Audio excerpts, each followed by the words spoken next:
7 días. La actualidad semanal con perspectiva evangélica.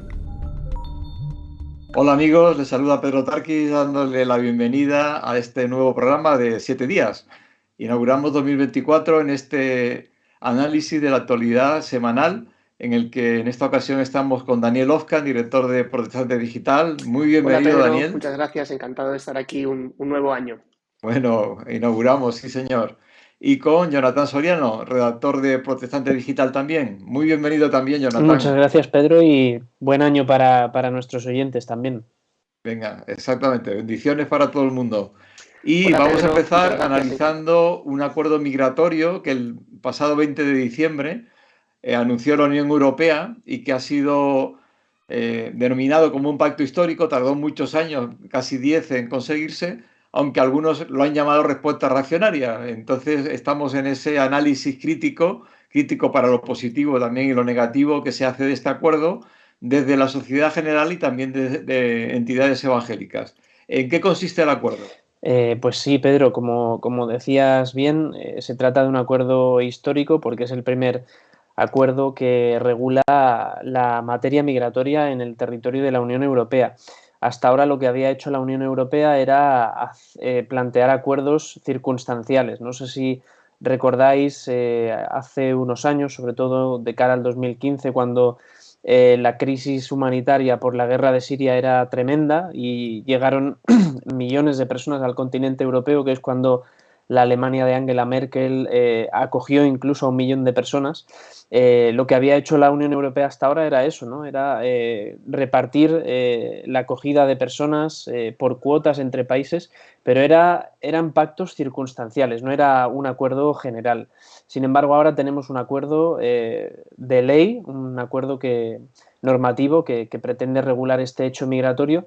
Se basa en 5 leyes y sobre todo lo que pretende hacer este acuerdo es controlar el flujo migratorio para evitar también la llegada de personas, como se ha visto en los últimos años, al continente europeo, ¿no?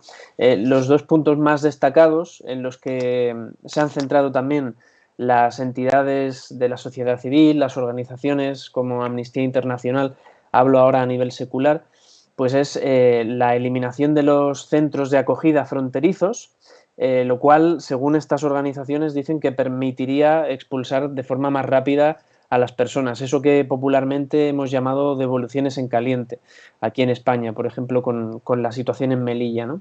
Y lo otro a destacar de esta nueva norma, de este acuerdo normativo, es que este reparto de los migrantes que llegan al territorio de la Unión Europea es obligatorio a partir de ahora. Había habido mucha tensión entre los países miembros, sobre todo entre los países del sur, que tienen territorio fronterizo con la costa mediterránea, y los países del norte, por ese reparto, ¿no? Y ahora se habla de una solidaridad obligatoria, o sea, los países sí o sí tienen que repartirse de forma equitativa a las personas que llegan al territorio cuando se habla de asilo. Para esto se tienen en cuenta una serie de parámetros, como por ejemplo la demografía, también a nivel económico, y bueno, son cuestiones que a medida que se vaya aplicando la normativa se irá viendo cómo se resuelven, ¿no? Esas tensiones también. Entre lo que es la parte humanitaria, son personas antes que nada, ¿no? Que hay que atender. Los creyentes hablamos siempre de la parábola del buen samaritano, ¿no? El prójimo, el próximo que nos encontramos, y por otro lado el necesario orden y regulación de la afluencia de extranjeros, que cualquier nación tiene que regularlo. Entonces, ¿cómo se analiza este difícil equilibrio entre estas dos circunstancias de este acuerdo migratorio? Pues sí, como dices, desde Protestante Digital hemos contactado a varias entidades evangélicas que están trabajando de cerca con migrantes en la cuestión del asilo, en la cuestión de la llegada, ¿no? Y la visión es bastante unánime. Quizás en algunos detalles hay un poco de discrepancias, pero la visión es bastante unánime en que, bueno, sí, es un acuerdo histórico. Quizás los políticos, la parte política lo plantea con un aire de grandeza que las entidades evangélicas no comparten, o simplemente comparten el hecho de que es histórico por el hecho de que es el primero y el único acuerdo que ha habido hasta ahora, ¿no? más allá de esto, sí que ven la necesidad de que hubiera un acuerdo normativo a nivel comunitario, las entidades evangélicas, pero sí que, como decías tú, Pedro, hablábamos, por ejemplo, con el pastor de la Iglesia Misión Cristiana Moderna en Fuerteventura, que ellos están llevando a cabo desde hace años una importante labor en la acogida de migrantes y además. Exacto, Ángel Manuel Hernández, sí, sí. Además, en el momento en el que llegan a la costa, o sea, en el momento de mayor urgencia, ¿no? Y él nos comentaba que uno de los puntos que le molestan de la ley es esta cuestión de los menores no acompañados, ¿no? De cómo se dificulta el asilo para estos menores no acompañados. Y precisamente él comentaba lo que tú dices, ¿no? Que la ética bíblica es acoger al desamparado, ¿no?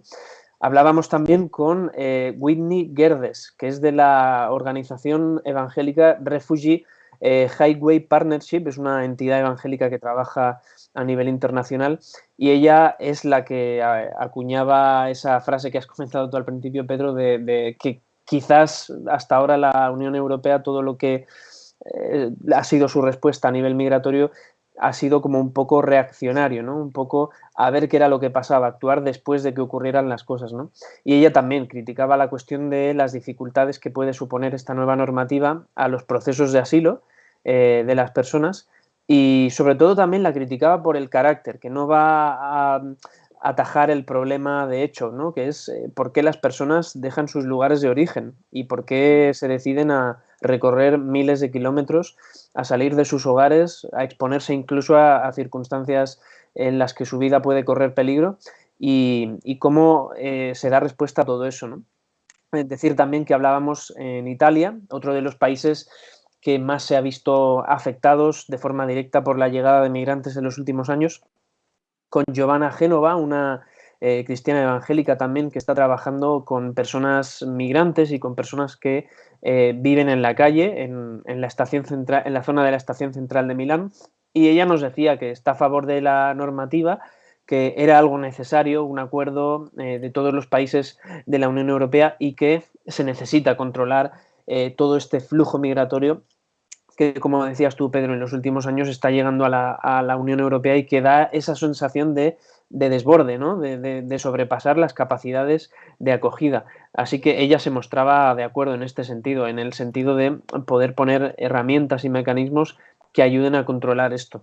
Bueno, o sea que en definitiva quizás es un primer paso con lo que significa de avance y a la vez de interrogantes de que se irán viendo según se produzcan circunstancias, ¿no? Y que seguro que hay que mejorar, habrá que ¿no? ver cómo se aplica, ver cómo se aplica, como decía, es un acuerdo bastante amplio, son 5 normativas, como sabéis, hay diferentes, o han habido recientemente diferentes elecciones en países importantísimos, miembros de la Unión Europea, y las posiciones sobre la migración son muy diferentes entre los partidos en todos los países. Lo podemos ver, por ejemplo, aquí en España, ¿no? Por ejemplo, en Países Bajos acaba de ganar un partido que tradicionalmente se le ha catalogado de anti-islam, ¿no?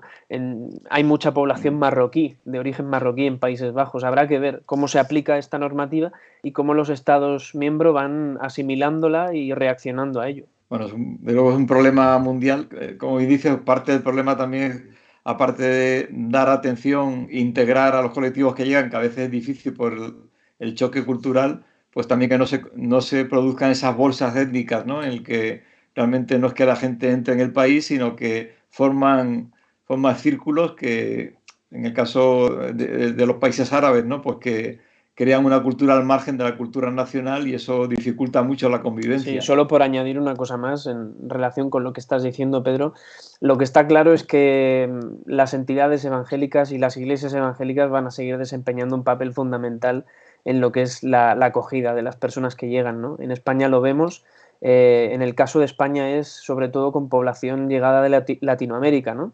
Pero también árabe, como decías. En otros países es con población que llega de África, de otros continentes. Al final la Iglesia está dando una respuesta que el Estado no está dando, ¿no? Y estas 3 entidades evangélicas que a las que hemos preguntado sobre este acuerdo ponen de manifiesto cómo mientras la parte política, la parte institucional se felicita por un acuerdo que llega con un retraso de probablemente 10 años, en todo este tiempo esas entidades han estado trabajando y han estado cubriendo esa parte que la administración debería haber cubierto, ¿no? Y la Iglesia a día de hoy, como digo, va a seguir desempeñando un papel clave en lo que es la acogida y la normalización también de la llegada de personas a los países en cuestión.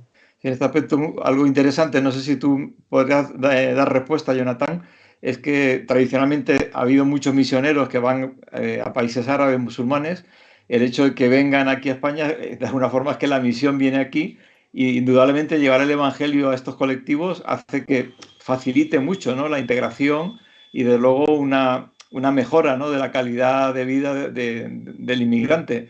¿Tú crees que la Iglesia está haciendo esta labor de evangelización? ¿Lo tiene claro como una parte de la misión que tiene que hacer aquí en España? Pues es una muy buena pregunta y me imagino que habrá personas que opinen de forma diferente, ¿no? Yo tampoco soy el principal experto en esta cuestión, pero sí que es interesante lo que decías, ¿no? Si la Iglesia está enviando misioneros a otras partes del mundo, creo que la Iglesia tiene que estar dispuesta también después a acoger, ¿no?, a esa parte de la población que puede dar ese paso y migrar, ¿no? Hace ya tiempo que se escucha la cuestión de que cada vez hay más población de diferentes contextos, sobre todo de orígenes musulmanes en Europa, y que al final el campo principal misionero de la Iglesia en Europa va a ser el propio continente europeo, ¿no? Así que creo que la Iglesia debería asumir este reto, debería ser estratégica y también optimizar recursos, ¿no? Al final es más difícil predicarle el Evangelio a un musulmán en su país de origen, como vamos a ver después hablando del tema de la persecución de cristianos en el mundo. Es más difícil enviar a una persona y predicarle el Evangelio a un musulmán en Irán, en Marruecos, en Argelia, que predicárselo al vecino que tienes al lado de casa probablemente, ¿no? Así que en ese sentido yo creo que tenemos que ser estratégicos y, bueno, también desarrollar un sentido de comunidad, ¿no? Al final son personas que forman parte de nuestra comunidad y igual que nosotros formamos parte de la comunidad, ¿no? Y debemos relacionarnos con ellas igual que lo hacemos con cualquier otra persona y ellos también son público objetivo del Evangelio, claro. Muy bien, pues sí, interesante y, vamos, de máximo interés es la cuestión de la inmigración. Otro aspecto que afecta de lleno a la sociedad y en especial a los jóvenes es el tema de la pornografía, una auténtica epidemia que además afecta a personas a cada vez de un rango de edad mucho menor y que ha hecho que el gobierno español tome la iniciativa de controlar el acceso sobre todo a la pornografía de menores en Internet. Un paso que yo creo que todos consideramos indispensable y que bueno, vamos a ver en qué ha consistido este anuncio, ¿no? Porque realmente todavía no se ha desarrollado y se ha llevado adelante. Así es, Pedro. El anuncio se ha hecho esta semana. En realidad ha sido en una entrevista donde Pedro Sánchez ha hablado por primera vez de esto y luego en el Consejo de Ministros también la portavoz del Gobierno daba algunas pistas sobre lo que quieren hacer. Y como informábamos en Protestante Digital, en la noticia, pues básicamente el Gobierno ha prometido limitar el acceso de menores a pornografía. Es dentro de un paquete de medidas que el presidente Sánchez presentó en una entrevista en la que hablaba de la necesidad de abordar esta problemática del acceso a la pornografía y sobre todo pensando en los menores de edad, en los jóvenes, en los niños que están indicando ya unos niveles de consumo muy altos de contenido pornográfico y por fin, en un sentido, el gobierno dándose cuenta de que hay unos perjuicios muy claros que tienen que ver no solo con la sexualidad de las personas, no que tiene que ver solo con la moral, digamos, sino que tiene que ver también con muchos de los comportamientos que van teniendo también los jóvenes, los adolescentes, a medida que crecen. Digamos que un poco de momento no sabemos mucho, justamente como decías tú, Pedro, hay incertidumbre sobre cómo lo van a querer aplicar, cómo van a poder hacer para controlar, porque una de las medidas principales tiene que ver con impedir el acceso de los menores a contenido pornográfico en Internet. Ahora mismo no hay ningún tipo de filtro. Cualquier persona que quiera consultar una página web pornográfica, simplemente al entrar le va a preguntar si tiene si es mayor de edad o no, y ya está. Simplemente es la única barrera que hay, una pregunta que no tiene ningún tipo de filtro tecnológico para garantizar que la persona pues no está mintiendo. Y esto es lo que hace que justamente el contenido pornográfico esté al alcance de los menores pues a un par de clics nada más en Internet, en cualquiera de sus dispositivos móviles o en los ordenadores. Evidentemente, el asunto es mucho más profundo, no tiene que ver solo con una cuestión de limitación de acceso a contenidos que puedan ser poco adecuados para su edad, sino que tiene que ver también, y se ha estado viendo a lo largo del tiempo, con el desarrollo de la sexualidad, el desarrollo de las relaciones, la manera en la que también incluso los jóvenes ven a las personas del otro sexo, y todo esto pues está teniendo una influencia muy negativa que ya está siendo demostrada y denunciada desde hace mucho tiempo por todo tipo de expertos. Uh-huh. Una de las cosas que más se han discutido sobre la posible desarrollo de la ley es si el hecho de identificarse como mayoría de edad, como adulto, vamos, el que entra en la página web pornográfica, supone el que haya un control, ¿no? y un estar expuesto a que se sepa desde la página web o desde quien controle la información quién está accediendo y quién no. Aunque desde luego la idea sería que nadie accediera, ¿no? Es un poco curioso el tema, pero bueno, por lo menos hay que asegurar que no entren los menores, pero hay miedo, ¿no? A quién controla este acceso y quién sabe quién entra y quién no. Sí, esto es una de las cuestiones que está ahora mismo en discusión y de la que se está hablando bastante. ¿Cómo se va a hacer? Se ha hablado de ciertos dispositivos en los que está trabajando la Casa de Moneda y Timbre, es decir, algo parecido quizá a lo que es el DNI electrónico, que sería pues una medida en la que se podría utilizar. El problema está, una vez más, pues con el tema del control de los datos. ¿Quién va a gestionar esos datos? Hasta qué punto el gobierno o una empresa o quien sea pues tiene derecho a conservar estos datos o a poder controlarlos. Y es un poco uno de los debates que también está siempre flotando en torno a este asunto del uso que hacemos en Internet de nuestros datos. De todas maneras, a mí me llama bastante la atención que se ponga el grito en el cielo con este tema cuando realmente la mayoría de las personas están regalando sus datos en las plataformas sociales. Cada vez que usas tu tarjeta no te preguntas demasiado dónde van esos datos.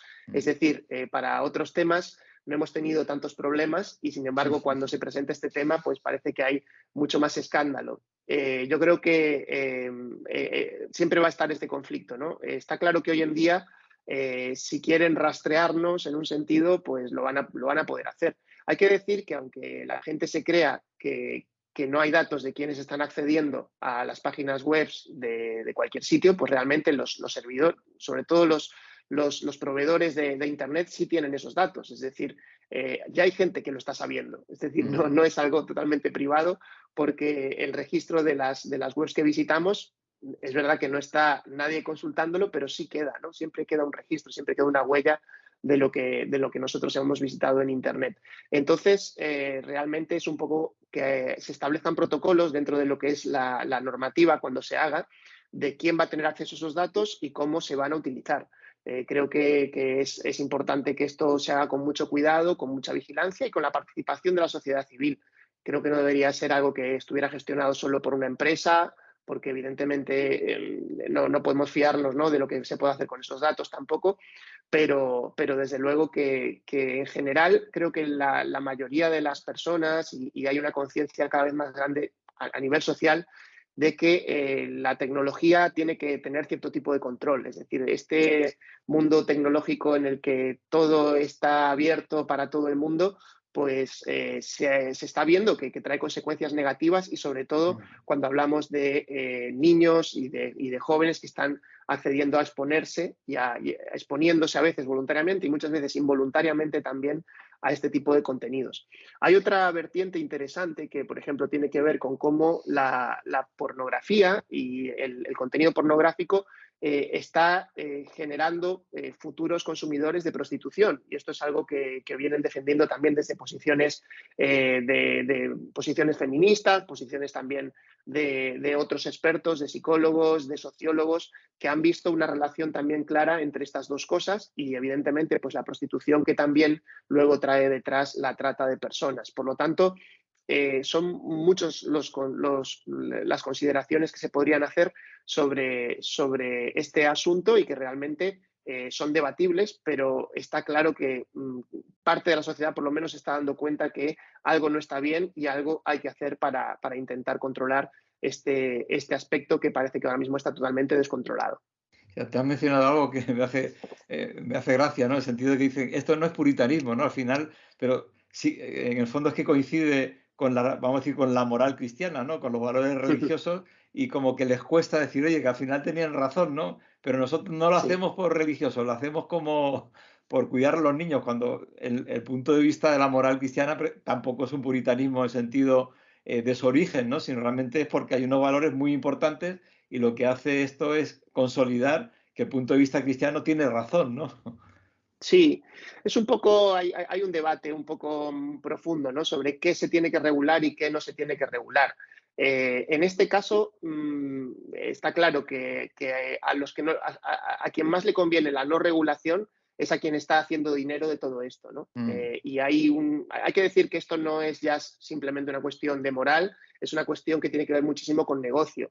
Las cifras que están moviendo las webs pornográficas son tremendas. Y luego no solo lo que diríamos la creación de este tipo de vídeos o este producto audiovisual, sino todo lo que se genera además, porque realmente están generando que pues mucha gente vea, por ejemplo, el prostituir sus cuerpos como una posible salida laboral, ¿no?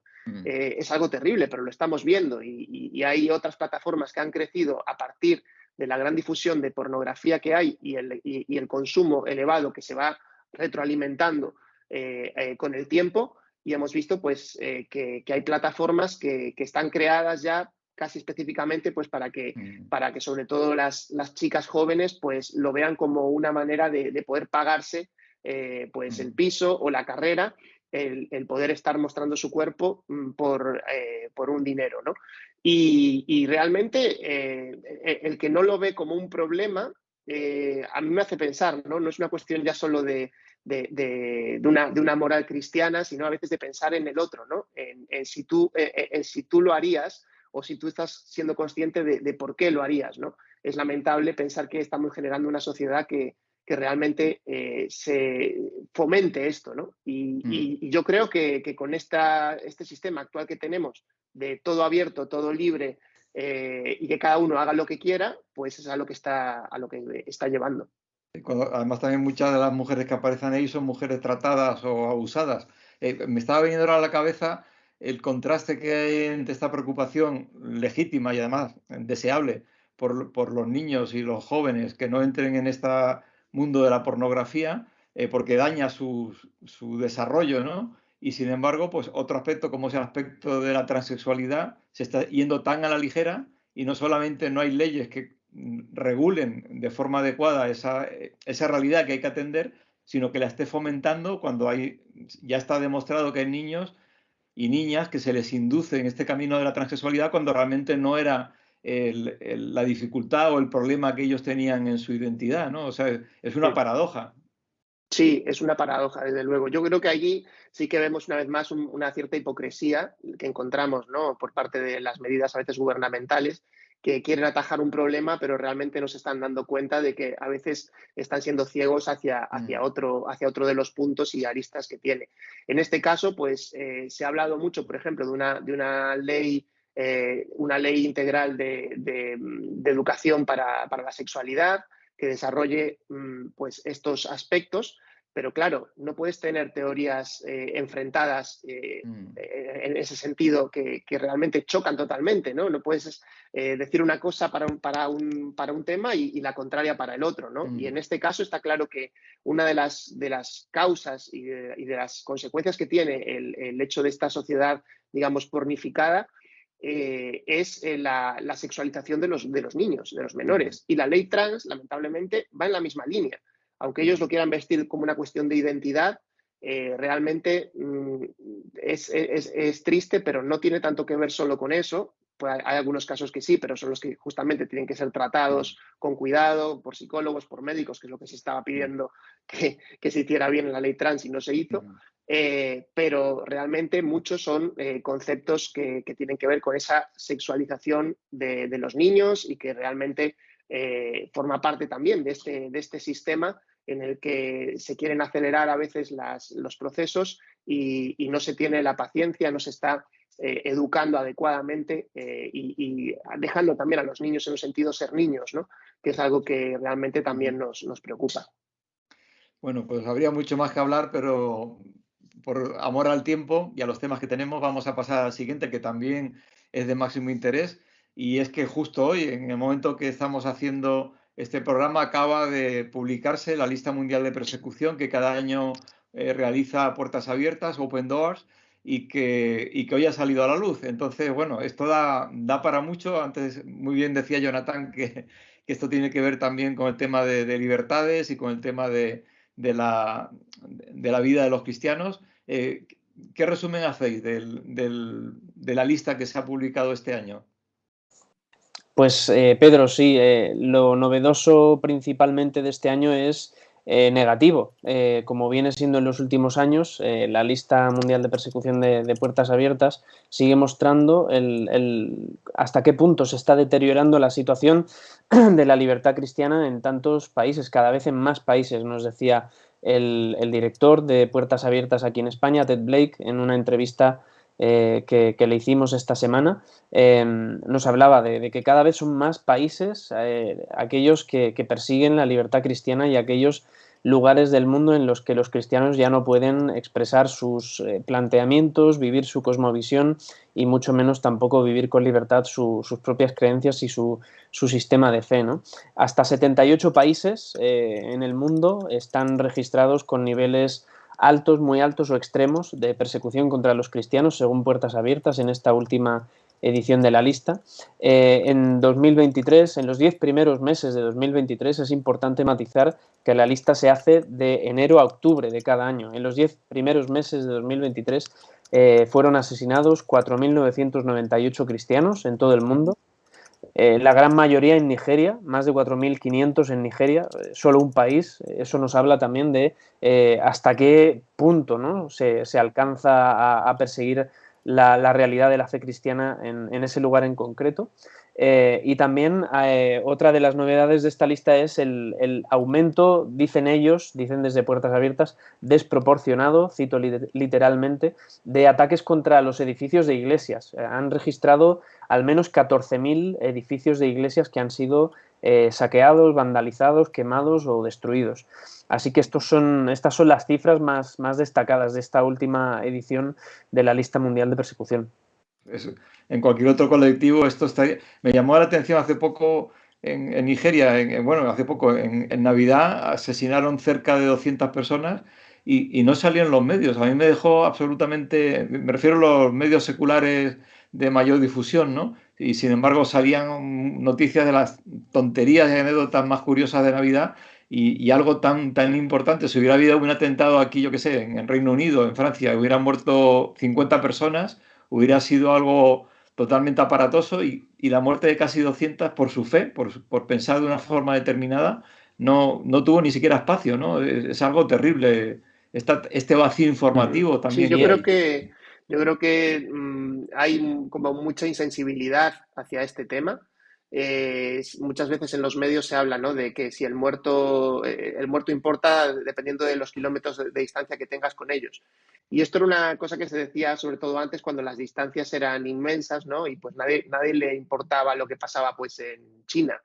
Pero en el mundo de hoy, cuando las distancias reales pues se han acortado muchísimo, porque realmente podemos conectar en directo con cualquier punto del mundo y estar atentos a lo que está ocurriendo pues en el otro extremo del planeta, no deja de ser una cuestión, creo yo, de hipocresía. Es decir, de no querer atender a este tema porque realmente no queremos darle lugar, ¿no? O no queremos explicarlo realmente, no queremos profundizar en él y realmente tenemos que intentar nosotros desde lo que podamos hacer comunicarlo y comunicarlo bien y ir buscando también que cada vez pueda tener también más difusión, porque la verdad que incluso nuestros lectores, muchos de ellos se preguntaban, ¿no? ¿Cómo puede ser que un tema como este no esté saliendo en los informativos? Y realmente no tenemos una respuesta, no sabemos por qué, no es fácil el saber el por qué estas cosas a veces pasan tan desapercibidas. Yo creo que es un poco la paradoja también de Occidente, ¿no? O sea, aquello que ha sido mayoritario en Occidente pierde interés, en cierto sentido, cuando se extrapola a otras partes del mundo, ¿no? Si nos fijamos, es interesante lo que decía Ted, ¿no? En la lista, al final, siempre incluyen un apartado de recomendaciones y la verdad es que siempre tienen que dirigirlas a gobiernos de Occidente, que es esa parte del mapa que aparece en blanco, ¿no? Que aparece en una situación de paz, de normalización, ¿no? Y él nos decía que cómo puede ser que haya países que han suscrito el derecho a la libertad religiosa pero que no lo estén aplicando.